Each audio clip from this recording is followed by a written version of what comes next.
Welcome back to WhoDooTV. I'm Hoosier. Today we're bringing you some more coverage from the Image Expo 2018. Next up is Son of Hitler, a graphic novel by Anthony Del Cole and Geoff Moore, art by Geoff McComsey. This looks pretty cool. You are now watching WhoDooTV. Son of Hitler is basically kind of our, aside from the name, which conjures up all this imagery of World War II, it's basically sort of a love letter to British espionage things. There are two leads. There is Pierre Marceau, who is the titular son of Hitler, and then there's Cora Brown, who is a intelligence officer and the special operations executive. So she is a special agent in World War II. At this point in the war, everybody has pretty much decided to focus all their attention on the invasion of Europe and, the traditional end to World War II as we know it. Cora has had this bug stuck in her craw about killing Hitler. She feels that obviously he deserves it, but she still feels that strategically it can end the war sooner.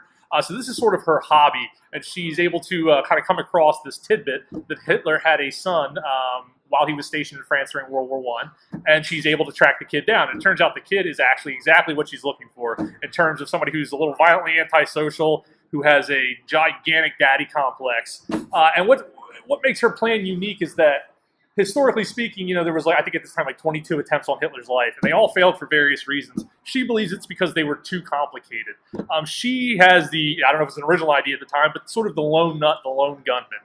So she finds out about Pierre, and she's able to kind of manipulate him into becoming this sort of weapon. The only problem is he's incredibly violent and antisocial.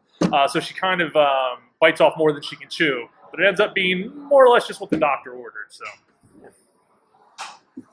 How did this story come about? Where did this idea come from for you two?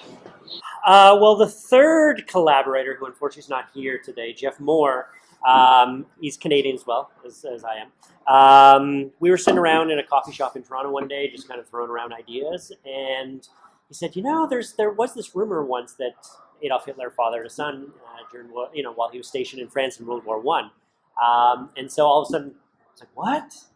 I've never heard of this before. And he said, yeah, we made up a joke title once. It was going to be called Son of Hitler. I'm like, what?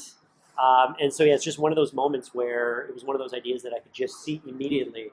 And so Geoff and I, Geoff Moore, not Geoff McComsey, we have way too many Geoffs. There's 5 Geoffs that work on this project, including Geoff Boysen. There's a ton. There's 5 Geoffs and 1 Anthony. Geoff Moore and I went back and forth and came up with roughly what the story was, very, very rough. And then Geoff and I were introduced to each other through a journalist, actually, a comics reviewer who was a fan of the work that I had done and his work as well. And she said, "Hey, I think he'd be a great fit for a project that you're working on." So I immediately said no, no, absolutely not, absolutely not. And it was funny, the name Son of Hitler. I'm a fan of World War II film. Books. It's just, I guess if we can call the genre in that respect, I'm a big fan of it. And the way it was initially pitched to me is essentially it's the vicarious thrill of getting to personally choke Hitler to death or something. So I'm like, this could be interesting. Obviously, as this sort of espionage angle developed, I got more and more interested. It's funny, the name Son of Hitler originally for us was a sort of a working title, not unlike Snakes on a Plane. We're like, oh, it's the Son of Hitler book. We'll come up with something better. And just as time progressed, we'd have a couple of sessions where we'd kick around a couple of names. And to me, it just kind of diluted, the concept a little bit. I feel like if you call something Son of Hitler, you're kind of throwing your hat over the wall. You've got to follow up with a book that can be, I don't want to say worthy of that title, but it's people are going to come in expecting certain things, and I feel like, in fact, I've already witnessed a little bit of it. People have a strong reaction to something with the name Hitler in it, so I felt like that was sort of the audience that I was writing for that would be almost a little off put by that title at first. Yeah. So they were always sort of in the forefront of our mind during the scripting phase and the art phase and all that kind of good stuff. It's tough to come up with a good title, and so this one here just kind of called to us, and so I thought we have to keep it. And Eric Stevenson here at Image, he was also a big proponent of it. We asked him when we sat down with him to finalize the deal, and we asked, well, should we change the title? And he's like, oh no, we got to keep the title. You need to do it. So, after that, I felt fine about it. I'm like, what? That's what Eric wants, and I'm in. And there might be some controversy about it, but the reason that we put it out, that we're going to put out as a graphic novel, is that you can read the story and go, don't worry, we're not making Hitler sympathetic. We're not making any Nazi sympathetic. This is, very much in the vein of Inglourious Bastards, The Boys from Brazil, The Dirty Dozen. We're on a mission to hunt down Hitler and kill him. And, I feel like one of the other bonuses of being an original graphic novel versus a mini series or an ongoing series is sometimes those creators get into a situation where they've almost got to like sing for their supper. Like if that each issue has to be kind of in theory put together so that it ends more or less on kind of a cliffhanger. It keeps people coming back for more because we're always fighting with getting the return customers to an issue. I feel like with a graphic novel, you can be a little more reserved with it, I guess, if that makes sense. Is there a close tie outside of just the thematic elements of how this story unfolds? Are there a lot of historical references? Do people need to know a lot about history or Europe? Or No, yes, we do include references. We include some historical figures, but no, you don't need to have an undergrad degree in history or World War II history or anything like that to get into it. Because we want anyone to enjoy it. So, there is a pivotal character in here that is actually a real life character who was a real life member of the Nazi Party, who plays a significant role. And he's not. I don't want to reveal too much about it, but when people think about this line of profession in World War II, the mind automatically gravitates towards one specific individual. But this is someone else who it's almost like an underreported character. So it was a lot of fun to kind of bring him to the forefront, especially since when you look at the pictures of this character, of this person, he looks like a Bond villain. Like he looks like a villain. So we're like, oh, that's gonna be even fun. A lot of fun to draw.